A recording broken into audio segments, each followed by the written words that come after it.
قتل حسین اصل میں مرغ یزید ہے. اسلام زندہ ہوتا ہے ہر کربلا کے بعد. کسی نے بہادری سیکھنی ہے نا تو وہ علی کے لال سے سیکھے. ہمارے جو حضرت صاحب ہیں انہوں نے ماشاءاللہ 21 تصانیف لکھی ہیں جی. تصوف پہ پہلی کتاب لکھی تھی وہ ہمارے حضور قبلہ عالم نے لکھی تھی. 20 تصانیف ہیں جو 3 سے 4 جلدوں پہ. کربلا کے میدان میں بیٹھ کے وہ ساری کتاب لکھی. جس کے گھر میں بھی یہ کتاب رہے گی اللہ کی رحمتیں اس کے گھر میں رہے گی. محبت بھی عجب شے ہے بلا دیتی ہے اغیارہ فقط ایک کا بنا دے وے ملاوے دل ربا کے ساتھ. کہاں سے وہ زبان لاؤں کہ جس سے یا رسول اللہ کروں میں بیان غن تیرے تمامی یا رسول اللہ.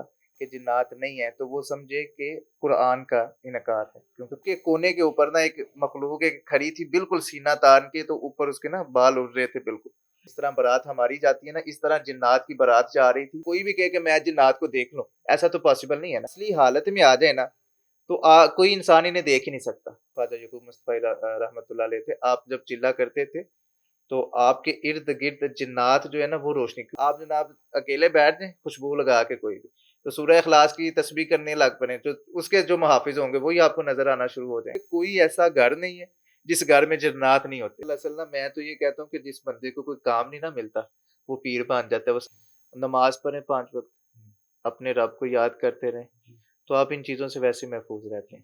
بسم اللہ الرحمن الرحیم. السلام علیکم. میں ہوں Abdul Hanan Chaudhry PNN digital media network. برصغیر پاک و ہند میں اسلام کی کنیں طلوع اسلام بزرگان دین صوفیاء کرام پیران عظام مشائخ عظام کی انتھک شبانہ روز کاوشوں سے پھلا پھولا اور پھیلا. اسلام کی جڑوں کے مضبوط ہونے میں بزرگان دین کی بے حد کاوشیں بے حد محنت اور بے حد قربانیاں شامل ہیں.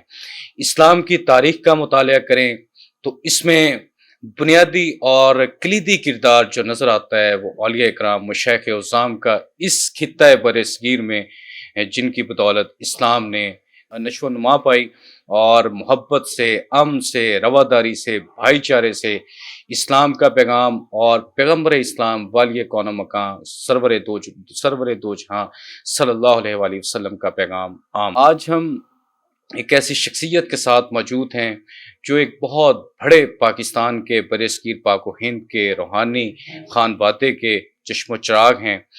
پیر حضرت محمد یعقوب رحمۃ اللہ علیہ آستانہ عالیہ ہیبت پور شریف تحصیل پسرور ضلع سیالکوٹ. ہیبت پور شریف بستی کا نام وجہ تسمیہ کہہ لیں یا اسم بامسمہ کہہ لیں اس کو تو ہیبت پور شریف جنات کی بستی تھی.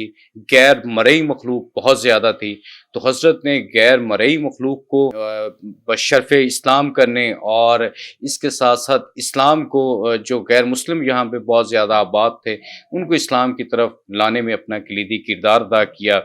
تو درگاہ عالیہ کے سجادہ نشین جو موجودہ وہاں پہ روحانی اور دینی امور کی نگہبانی فرما رہے ہیں حضرت پیر حامد رضا محسن صاحب تو ان کے چشم و چراغ ولی عہد ہمارے ساتھ موجود ہیں صاحبزادہ پیر محمد حسن رضا وحید صاحب. یہ میں ایک ضروری بات یہاں پہ بتاتا چلوں آستانہ عالیہ ہیبت پور شریف تحصیل پسرور ضلع سیالکوٹ یہ وہ آستانہ عالیہ ہے جو عالمی مبلغ اسلام اور عدالت المصطفیٰ گجرانوالہ کے سربراہ رضا ثاقب مصطفی صاحب وہ بھی اسی پیر خانے سے فیض یاب ہوئے اور ان کے والد ماجد بھی اسی پیر خانے سے فیض یاب ہوئے ہیں. تو حضرت سے ہم نے گفتگو کی ہے آف دا ریکارڈ بھی تو نہایت صاحب علم ہے. آج کے پروگرام میں آج کی اس گفتگو میں آپ جنات کی اس غیر مرئی مخلوق کے بارے میں یہ بھی جان سکیں گے وہ کب سے اس پلانٹ پر آباد ہے. غیر مسلم ہیں شریر ہیں اچھے ہیں برے ہیں اور بہت ساری ایسی باتیں آپ کو سننے کو ملیں گی جو آپ نے کبھی پہلے. صاحب وقت دینے کا بے حد شکریہ. آپ کی شفقت ہے نوازش ہے آپ نے اپنے قیمتی وقت میں سے ہمیں ٹائم دیا. تو پہلے میں جاننا چاہوں گا ہیبت پور شریف آپ کے جد امجد ان کا مزار شریف ہے تو ان کی ذرا خدمات کے بارے میں بتائیے گا.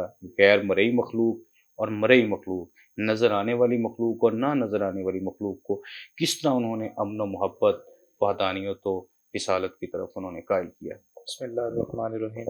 ہمارے جو حضرت صاحب ہیں نا جی خواجہ یعقوب مصطفی علیہ رحمہ آپ جب تشریف لے کے آئے تھے نا ہیبت پور میں، جس طرح میں آپ کو پہلے بیان فرما رہا تھا جی کہ ہیبت کا معنی ہوتا ہے خوفناک. جی تو یہ جو بستی ہے نا، یہ جنات کی بستی ہوا جی کرتی تھی. یہاں پہ کوئی آمد و رفت نہیں تھی، لوگوں کا آنا جانا نہیں تھا، فصلیں تباہ ہو جایا کرتی تھی، جو چند لوگ یہاں پہ رہتے تھے. تو پھر اللہ کی ذات نے ان کی ڈیوٹی لگائی، تو پھر آپ یہاں پہ تشریف لے کے آئے. اور یہ یہاں پہ جتنے بھی جنات تھے نا، یہ سارے ہندو تھے. ہاں جی، پھر آپ نے آ کے تبلیغ کی جنات کو، وہ مسلمان کیے. پھر انہیں قرآن شریف پڑھایا، پورا قرآن پڑھایا ماشاءاللہ. اور اس کے علاوہ جو ظاہری طور پہ آپ دیکھیں تو ہمارا جو سارا علاقہ ہے وہاں پہ سکھ اور مرزئی بہت زیادہ تھے. تو پھر آپ نے جب اپنی تبلیغ کی سکھوں کے لیے آپ نے پنجابی میں کلام لکھنا شروع کیا. کلام لکھا تو وہ، چونکہ آپ کو پتہ ہے کہ جو پنجابی لوگ ہیں، سکھ جی لوگ ہیں، وہ بڑا پنجابی کو پسند کرتے ہیں، وہ بڑا فیسینیٹ ہوتے ہیں.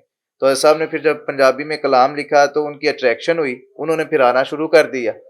وہ پھر حضرت صاحب نے کلام پڑھنا، آہستہ آہستہ آہستہ آہستہ انہوں نے پھر اللہ اور اللہ کے حبیب کے دین کی طرف انہیں لانا شروع کیا. اسی طرح مرزیت تھی، ہمارا وہ سارا علاقہ قلعہ تھا مرزئیوں کا. تو اس وقت الحمدللہ وہاں صرف 10% مرزئی رہ گئے ہوں گے، باقی سب نے الحمدللہ کلمہ محمدی پڑھ کے تو اللہ اور اللہ کے حبیب کے غلام ہو گئے الحمدللہ.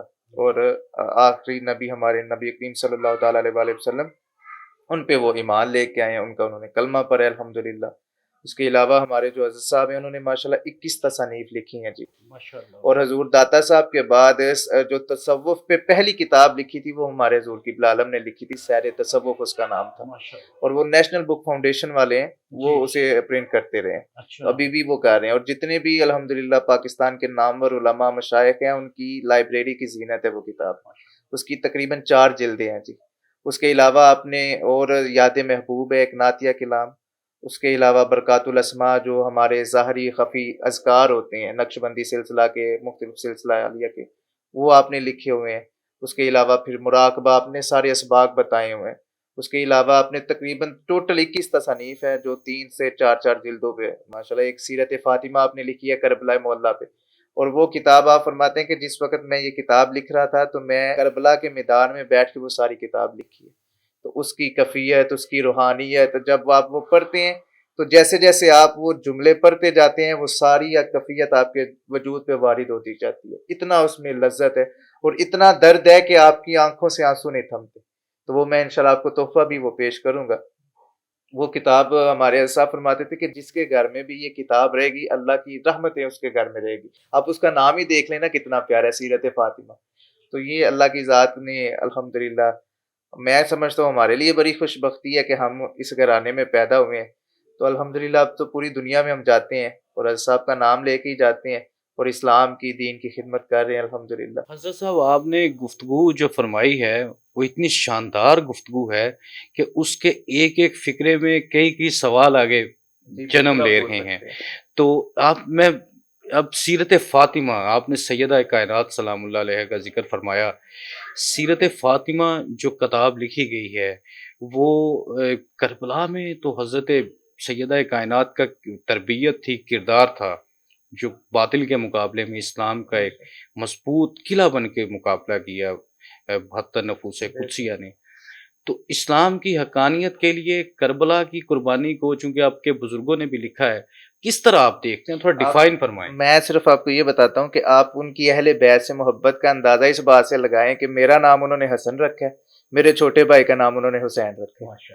تو آپ کے پاس جو بھی تشریف لاتا تھا یہ ان کی محبت تھی. اور رہی بات کربلا کی، تو کربلا معلیٰ جو ہے جی، وہ تو اسلام، وہ کہتے ہیں نا کہ قتل حسین اصل میں مرغ یزید ہے. اسلام زندہ ہوتا ہے ہر کربلا کے بعد. اگر یہ سانیہ نہ ہوتا تو شاید آج ہم بھی مسلمان نہ ہوتے یا اسلام نہ ہوتا. تو یہ ان کی جو قربانیاں ہیں، ان کی جو للکار ہے، جو انہوں نے ظالم کے سامنے ڈٹنا ہے نا، اصل میں یہ کہتا ہوں کہ کسی نے بہادری سیکھنی ہے نا تو وہ علی کے لال سے سیکھے.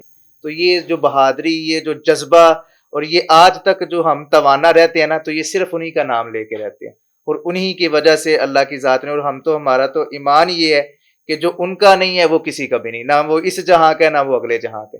وہ یہاں بھی دربدر ہے اور وہ وہاں بھی دربدر ہے. تو ان کی غلامی میں، ان کی اتباع میں ہی سب کچھ ہے. ان کی غلامی کرنی چاہیے، اسی میں ہی ہے. اور وہی جذبہ، وہی الحمدللہ ہمیں جذبہ دیتا ہے. اسی وجہ سے ہم اسلام کا کام کرتے ہیں. جہاں آپ دیکھیں نا، ہم باہر جاتے ہیں تو دیکھتے ہیں کہیں ایمان ڈگمگا جائے تو پھر آپ جب وہاں پہ نظر ڈالتے ہیں تو پھر آپ کا ایمان اور وہ آپ تازہ ہو جاتے ہیں، توانائی مل جاتی ہے۔ تو یہ ہمارا تو الحمدللہ کوئی کمال نہیں، ان کے نام کی برکت سے ہی اللہ کی ذات سارے کام بنا رہی ہے۔